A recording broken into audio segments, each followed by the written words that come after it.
Good morning to the people of Trinity Cathedral and beyond. It is April 23rd. It is Thursday. I hope you are well. We are nearing the third Sunday of Easter, 2 weeks after Easter Sunday. So happy Easter once again to each and every one of you. You're in my prayers. I hope you're holding me and our whole cathedral and diocese and Cleveland community in your prayers as well. This week, school got canceled. We knew it was coming.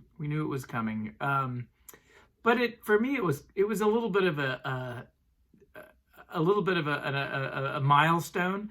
I know it was a lot harder, of course, on my children, but it was one of those moments. And I think this week I've had a number of those moments where I realized that this, of course, will continue to be with us for some time. And even though we're doing great work in flattening the curve, it also means that we're going to be needing to find ways to take care of one another, but also be away from one another for a good while, longer than, of course, is comfortable, which means we're moving into a phase where it feels more like a marathon, an endurance run.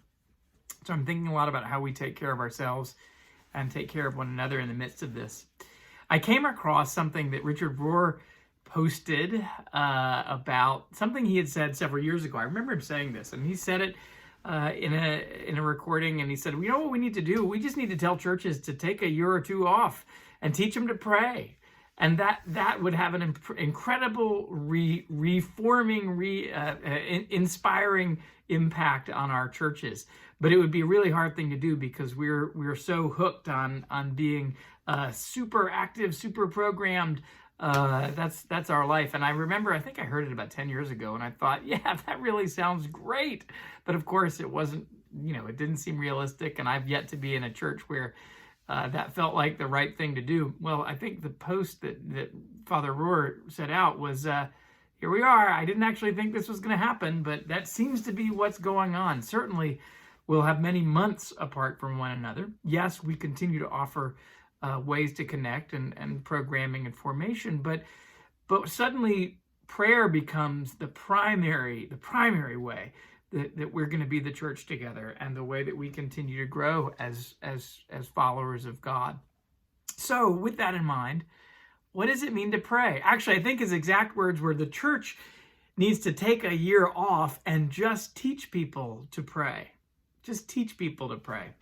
So let's do that. Let's teach one another to pray. And I learn a lot from you all about how to pray. And I'm happy to share the things I know and continue to learn.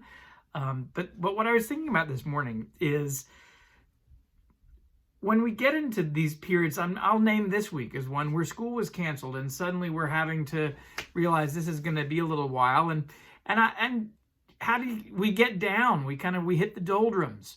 I think I've had a few moments this week where that happens. How can prayer help us? Well, two ways to think about prayer that are really, even in the best of times, but especially now, is to think about prayer in terms of rhythm and roots. That kind of sounds like really good music. Rhythm and roots. Rhythm means that prayer is a way to help us mark time, especially when time is changing, when what we're used to and what gives us certainty and confidence is gone. Prayer is a way for us to mark the hours in a way that very much creates a vessel of the whole day. So rhythm, think of what we normally do, which is, we worship every Sunday. That's a rhythm. That's a rhythm that binds us. We all come together once a week. That shapes our lives. Well, we can do that in our day as well. There are all sorts of ways of doing it, but I think the point is to start and find a rhythm for your day that you can keep. And I suggest starting small, finding times throughout the day to say the Lord's Prayer, finding times throughout the day where you wake up and with a cup of coffee read a lesson from Scripture. Let me know if I can offer suggestions as well, if this is something new to you. But the point is actually not what you do. In this case, it's about rhythm, which helps us to feel less out of control. Not that we suddenly gain control in our days, in a way we do, but that we realize that we rest in God, and that God is with us even when the rest of our lives are upturned. So we tie ourselves to God's rhythm when we mark our day and periods throughout our day in prayer. Again, can be centering prayer, can be reading scripture, can be simple prayers such as the Our Father. That's an important part of keeping rhythm. But the other is roots. Think about a tree. Think about a tree that, or a large shrub, or any kind of plant that has to weather a storm. How does it weather a storm? It puts down deep, deep roots. Putting down deep roots is something we cultivate, we do our whole lives. But I want you to think about prayer.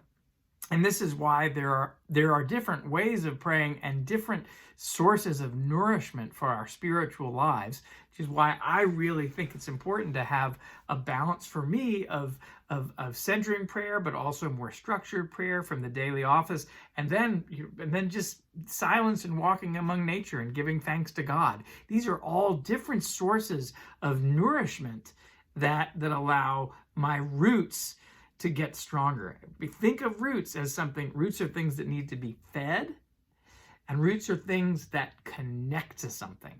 So I'm not just making it all up myself. The roots that I have are going to go down, down, down deep and draw nourishment from the soil, draw nourishment from the water, from those sources of life and wholeness that God fills our world with. That's what prayer can do when we think about roots. So we want roots that will connect us to something, roots that go deep and that spread out wide, roots that will nourish us in times when the world is parched or the winds and the storms come, whatever those storms are going to look like. And sometimes those storms are violent thrashing things, but sometimes they're like what we're dealing with now, which is a tiny dribble a day, slow, lots and lots of time, not always knowing what to do with it or how to manage it. So I want you to hold on to that as ideas for prayer. Rhythm and roots. Rhythm and roots. I give thanks for each and every one of you. I thank you for your prayers, and please know that you continue to be in my prayer. That is part of my rhythm as a pastor, is to continually hold each and every one of you in my prayers. And that helps me to put roots down, roots that are a part of our Trinity soil, but roots that connect to the whole community of God's children. Blessings to each and every one of you.